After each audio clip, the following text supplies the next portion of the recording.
Welcome back to BCN news.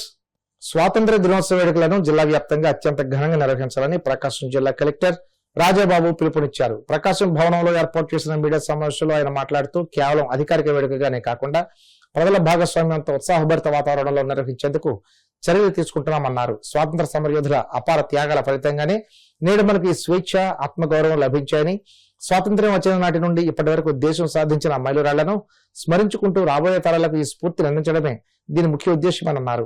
వికసిత భారత్ 2047 లక్ష్య సాధనలో ప్రతి పౌరుడు భాగస్వామి కావాలని ఆయన కోరారు.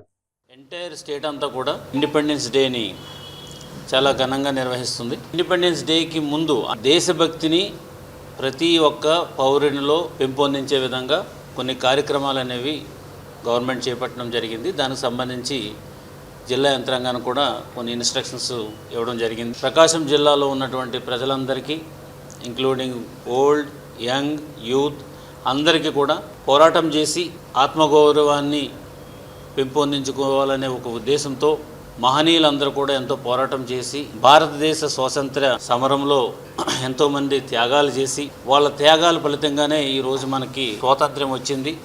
మనకు కూడా ఒక ఆత్మగౌరవం వచ్చింది. ఇప్పటి వరకు కూడా మనకు మనం పరిపాలించుకుని స్వాతంత్ర్యం వచ్చిన నాటి నుండి ఈనాటి వరకు కూడా ఎన్నో మైల్ స్టోన్స్ సాధించి భారతదేశాన్ని ప్రపంచ పటంలో అత్యున్నత స్థాయిలో మనందరం కలిపి నిలుపుకున్నాం. కాబట్టి ఇండిపెండెన్స్ డే యొక్క ప్రాముఖ్యత కానీ, తర్వాత దీని యొక్క ఇంపార్టెన్స్ కానీ యవనస్తులందరూ కూడా, యూత్ అందరూ కూడా ఇందులో పెద్ద ఎత్తున పాల్గొవాలి. 10 నుంచి 15వ తారీఖు వరకు కూడా ప్రతి ఒక్కరు కూడా ఎవ్రీ ఇండివిజువల్ కూడా ఫలానా, ఫర్ ఎగ్జాంపుల్ రాజాబాబు అని నేను, సో అండ్ సో కలెక్టర్ అయితే నేను కలెక్టరు, స్టూడెంట్ అయితే స్టూడెంటు, లేదంటే ఇక్కడ వ్యాపారం చేస్తున్నట్టు ఇక్కడ వ్యాపారం చేసి బిజినెస్ మ్యాన్ అయితే బిజినెస్ మ్యాను, లేదంటే పౌరుడిని అయితే ఆమె సిటిజన్ అని చెప్పి వికసిత్ భారత్ 2047 ఏదైతే మనం పెట్టుకున్నామో దాని గోల్స్ ఏమైతే ఉన్నాయో అవన్నీ కూడా నేను సాధించాలని, అదేవిధంగా నా వంతుగా యాజ్ అన్ ఆఫీసర్గా ఆ వికసిత్ భారత్ 47 సాధించే దిశగా నేను చేయవలసినటువంటి కర్తవ్యాన్ని నేను నిర్వర్తిస్తాను, అడ్మినిస్ట్రేషన్ మంచిగా అందిస్తాను అని ఒక ఆఫీసర్ ఎట్లాగైతే చేసి తన యొక్క సెల్ఫ్ వీడియోని ప్రతిదీ కూడా మనం అప్లోడ్ చేయాలి. కూడా అందరూ కూడా ఇందులో ఇన్వాల్వ్ అవ్వాలి. వాళ్ళు ఇన్వాల్వ్ అవుతున్నారు అనే నిదర్శనం ఏంటంటే వాళ్ళు ఈ అప్లోడ్ చేస్తే దెన్ ఆటోమేటిక్గా వాళ్ళు కూడా ఈ మూమెంట్లో భాగంగా ఉంటారని చెప్పేసి ఈ సందర్భంగా తెలియజేస్తున్నాను. వివిధ పొజిషన్లో ఉన్నటువంటి మినిస్టర్సు, బ్యూరోక్రాట్సు, సెలబ్రిటీసు, తర్వాత లోకల్గా ఉన్నటువంటి ఇన్ఫ్లుయెన్సర్సు, లైక్ మీ మీడియా ఇన్ఫ్లుయెన్సర్సు, మీడియా ప్రతినిధులు అందరూ కూడా ఇందులో పాల్గొవాలి. నాట్ ఓన్లీ ఒక ఇదైతే ప్రత్యేకించి సిటిజన్కే కాకోకుండా ప్రతి ఒక్క అందరూ కూడా మనం ఇందులో పాల్గొవాలని చెప్పేసి మీ ద్వారా అందరికీ తెలియజేస్తున్నాము. తిరంగ ర్యాలీస్ కండక్ట్ చేస్తున్నాం. అంటే ట్రై కలర్ పట్టుకుని బైసికల్ మీద మనం చేస్తే దాని ద్వారా ఏంటంటే ఈ పొల్యూషను, ఎన్విరాన్మెంటు ఇవన్నిటిని కూడా ఒక మెసేజ్ ఇచ్చినట్టు ఉంటుంది. కాబట్టి బైసికల్ ర్యాలీస్ కింద కండక్ట్ చేసి ఒక పర్టికులర్ ప్రామినెంట్ ప్రదేశంలో అందరూ కూడా చేరి ఆ ప్రామినెంట్ ప్రదేశంలో చేరిన తర్వాత ఒక ప్రతిజ్ఞ మనం చేయడం, దాంతో ఈ కార్యక్రమం ప్రతి గ్రామంలో, మండలంలో, జిల్లా హెడ్ క్వార్టర్లో కూడా 12 నుంచి 15 వరకు కూడా ఈ కార్యక్రమాలు అనేవి కూడా జరుగుతాయి. అదేవిధంగా హర్ ఘర్ తిరంగ అంటే ప్రతి ఇంటి మీద కూడా ఒక ట్రై కలర్ ఫ్లాగ్ ఒకటి పెట్టి, అదేవిధంగా సెంటర్స్లో ఎక్కడైతే మనకి మహనీయుల విగ్రహాలు ఉన్నాయో అక్కడ కూడా మనం ట్రై కలర్ ఫ్లాగ్ పెట్టి దాన్ని కూడా ఒక సెల్ఫీలో మనం తీసి దాన్ని కూడా మనం అప్లోడ్ చేస్తాం. అంటే ఈ స్వాతంత్రం వచ్చిన నిదర్శనంగా నేను ఒక మొక్క నాటుతాను అని చెప్పేసి ప్రతి ఒక్కరు కూడా 14వ తారీఖుని మాస్ లెవెల్లో ఒక ప్లాంటేషన్ డ్రైవ్ ఒకటి మనం కండక్ట్ చేస్తున్నాం. సో నేను నాటిన మొక్క దాని ఉద్దేశం ఏంటంటే నా ఆశయము ఎట్లాగైతే ఎదుగుతుందో నువ్వు కూడా అలాగే ఎదగాలి అనేది ఒక నిదర్శనం, అదొక మెసేజ్ ఇవ్వాలనే ఉద్దేశంతో ప్రతి ఒక్కరు కూడా ఒక ప్లాంట్ని అక్కడ పెట్టడం, దాన్ని కూడా మనమే సంరక్షించుకోవాలి. నా ఆశయాన్ని నేను సాధించడానికి నేను ఎంత కేర్ఫుల్గా ఉంటానో నేను నాటినటువంటి మొక్కను కూడా నేను అంత జాగ్రత్తగా దాన్ని కూడా పోషిస్తాను అని చెప్పేసి మనము మొక్క కూడా కనెక్ట్ అయితే ఆటోమేటిక్గా ఆ రెస్పాన్సిబిలిటీ నేను మర్చిపోయినా మొక్కను గుర్తు చేస్తుంది అని చెప్పేసి ఉద్దేశంతో ఈ ప్లాంటేషన్ది మనం 14వ తారీఖున పెట్టాము. ప్రతి ఇల్లు కూడా ఎవరైతే దేశభక్తి బాగా నిండినటువంటి హౌసెస్ ఏదైతే ఉన్నాయో ప్రతి ఒక్కరు కూడా వాళ్ళ ఆర్థిక సామర్థ్యం మేరకు ప్రతి ఒక్కరు ఇంటి మీద కానీ, ఆఫీస్ బిల్డింగ్స్లో కానీ, లేకపోతే సెంటర్స్లో మాన్యుమెంట్స్ దగ్గర కానీ ఈ ట్రై కలర్ ది లైట్స్ అని కూడా పెట్టి ఇల్యూమినేట్ చేయాలని చెప్పేసి మనము చెప్పడం కూడా జరిగింది. బీవీ రాజు కాలేజ్ రోడ్ గొల్లలకోడేరు గ్రామం వద్ద పశ్చిమ గోదావరి జిల్లా తెలుగుదేశం పార్టీ నూతన కార్యాలయానికి ఆగస్టు 14వ తేదీ ఉదయం 9:35 శంకుస్థాపన చేయనున్నట్లు టీడీపీ జిల్లా అధ్యక్షుడు, పొలిట్ బ్యూరో సభ్యుడు, ఏపీఐసిసి చైర్మన్ మంత్రి రామరాజు తెలిపారు. ఈ శంకుస్థాపన కార్యక్రమానికి జిల్లా ఇన్ఛార్జి మంత్రి గొట్టిపాటి రవికుమార్, జలవనరుల శాఖ మంత్రి నిమ్మల రామానాయుడు, టీడీపీ జోన్ 2 పరిశీలకులు పత్తిపాటి పుల్లారావు, జిల్లాలోని ఎమ్మెల్యేలు, ఎమ్మెల్సీలు, నియోజకవర్గ ఇన్ఛార్జీలు, నామినేటెడ్ చైర్మన్లు, డైరెక్టర్లు, రాష్ట్ర, జిల్లా, నియోజకవర్గ, మండల, పట్టణ, గ్రామ, వార్డు కమిటీల నాయకులు హాజరు కానున్నారని తెలిపారు. జిల్లా టీడీపీ కుటుంబ సభ్యులు ఈ కార్యక్రమంలో పాల్గొని జయప్రదం చేయాలని కోరారు.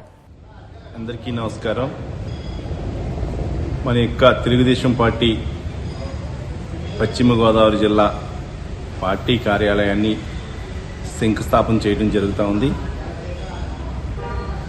ఆగస్టు 14 ఉదయం 9 గంటల చిల్లరకు గౌరవ జిల్లా మంత్రులు కానీ, జిల్లా శాసనసభ్యులు కానీ, ఇన్ఛార్జీలు కానీ, పాలిట్ బ్యూరో సభ్యులు కానీ, అదేవిధంగా జిల్లాలోని కార్పొరేషన్ చైర్మన్లు కానీ, అదేవిధంగా ఇన్ఛార్జ్ మంత్రుల వర్యులు కానీ, అదేవిధంగా జోనల్ ఇన్ఛార్జీలు గారు కానీ వారి యొక్క సమక్షంలో గొల్లలకోడేరు గ్రామంలో తాడేపల్లిగూడెం రోడ్లో బీవీ రాజు కాలేజీ దగ్గరలో నూతనంగా మనం కట్టినటువంటి భవనానికి శంకుస్థాపన చేయడం జరుగుతూ ఉంది.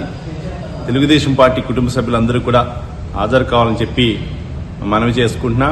అదేవిధంగా మండల పార్టీ అధ్యక్షులు కానీ, క్లస్టర్ ఇన్ఛార్జీలు కానీ, జిల్లా కమిటీ కానీ, జిల్లా అనుబంధ కమిటీలు కానీ, ఏఎంసీ చైర్మన్లు కానీ, కార్పొరేషన్ చైర్మన్లు కానీ అందరూ కూడా ఈ కార్యక్రమంలో పాల్గొని దిగ్విజయం చేయాలని చెప్పి కోరుకుంటా ఉన్నాను. 14 ఉదయం 9 గంటల చిల్లరకి శుక్రవారం ఉదయం అందరూ కూడా తప్పనిసరిగా హాజరు కావాలని చెప్పి కోరుకుంటా ఉన్నాను. కాకినాడ జిల్లా సామర్లకోట రైల్వే స్టేషన్లో జీఆర్పీ పోలీసులు జరిపిన తనిఖీలలో గంజాయి రవాణా సాగిస్తున్న 5 మహిళలు పట్టుబడినట్లు GRP Rajahmundry circle inspector Srinivasarao, SI Vasu తెలిపారు. సామర్లకోట రైల్వే స్టేషన్లో గంజాయి రవాణా కాబడుతున్న సమాచారం మేరకు రైల్వే స్టేషన్లో తనిఖీలు చేపట్టడం జరిగిందన్నారు. స్థానిక రైల్వే స్టేషన్లోని ప్లాట్ఫామ్ నెంబర్ 2, 3లో కొందరు మహిళలు అనుమానాస్పదంగా కనిపించడంతో పూర్తిస్థాయి తనిఖీలు నిర్వహించామన్నారు. ఆ మహిళల వద్ద ప్లాస్టిక్ బ్యాగ్లలో 60 కేజీల గంజాయి పట్టుబడిందన్నారు. దీని విలువ సుమారు 4 లక్షల రూపాయలు ఉంటుందని తెలిపారు. రైల్వే ద్వారా అసాంఘిక కార్యకలాపాలకు పాల్పడితే చర్యలు తప్పవని హెచ్చరించారు. ఈరోజు ఉదయం 7 గంటల ప్రాంతంలో మాకు రాబడిన ఖచ్చితమైన సమాచారం మేరకు గంజాయి రవాణా కాబడుతుంది అనే సమాచారం మేరకు సామర్లకోట రైల్వే స్టేషన్లో చెకింగ్ చేస్తుండగా మాకు ప్లాట్ఫామ్ నెంబర్ 2 అండ్ 3 చివర ఒక 5 అనుమానాస్పద ఆడవాళ్ళు కనిపించారండి. వారిని అనుమానం మీద అదుపులో తీసుకుని ప్రశ్నించగా వారు గంజాయి రవాణా చేస్తున్నామని కన్ఫెస్ చేశారు. దాని మీద మీడియాటిక్స్ రిపోర్ట్ రాసి వారు 5 కూడా అదుపులో తీసుకుని ఒక 60 కేజీలు గంజాయిని వారి వద్ద నుండి సేవ్ చేయడం అయిందండి. వారి పేర్లు దేవరకొండ దుర్గమ్మ, పీట్ల మరియమ్మ, గోగుల మీరమ్మ, బాణాల మార్తమ్మ, పందిపాటి సద. వీరందరూ కూడా బెట్లకుంట గ్రామం, నెల్లూరు డిస్టిక్ అండి. వీరంతా కూడా రాయగడ దగ్గర ఉన్నటువంటి టిక్రీ అనే విలేజ్ నుంచి ఒక వ్యక్తి వద్ద నుంచి కేజీ 1000 రూపాయల చొప్పున కొనుగోలు చేసి బెట్లకుంట తీసుకొచ్చి అక్కడ చిన్న చిన్న ప్యాకెట్లుగా చేసుకుని ఎక్కువ ధరకు అమ్ముకుంటారని తెలియజేశారు. దాని మీద వాళ్ళందరినీ కూడా ఈరోజు రిమాండ్కి విజయవాడ రైల్వే కోర్టులో తరలిస్తున్నాం. సుమారు 60 కేజీలు గంజాయి, 60 కేజీలు విలువ 50,000 చొప్పున, కేజీ 50,000 చొప్పున 30 లక్షల రూపాయల సరుకును సీజ్ చేశామండి. ఈరోజు 5 కూడా విజయవాడ కోర్టులో రిమాండ్కి ప్రొడ్యూస్ చేస్తాం. వార్తలు ముగించే ముందు ముఖ్యాంశాలు మరోసారి. మామిళ్లకుంట క్రాస్ వద్ద ఘనంగా బాలికే భవిష్యత్తు కార్యక్రమం. విద్యార్థినులు ఒకే లక్ష్యంపై దృష్టి సారించి సమాజంలో ఉన్నత స్థానాలకు ఎదగాలన్న మంత్రి సవిత.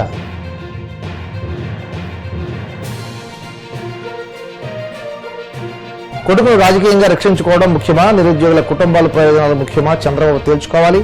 వంగవీటి నరేంద్ర సవాల్. రోడ్డు ప్రమాదాన్ని హత్య కేసుగా వర్గీకరించి తన భర్తను, కుమారుడిని లక్ష్యంగా చేసుకోవడం ఏకపక్ష న్యాయానికి నిదర్శనం. సిదిరి అప్పలరాజు సతీమణి శ్రీదేవి ఆరాధన. వికసిత భారత్ లక్ష్య సాధనలో ప్రతి పౌరుడు భాగస్వామి కావాలన్న ప్రకాశం జిల్లా కలెక్టర్ రాజాబాబు. జిల్లా వ్యాప్తంగా స్వాతంత్ర దినోత్సవ వేడుకలను ఘనంగా నిర్వహించాలని పిలుపు.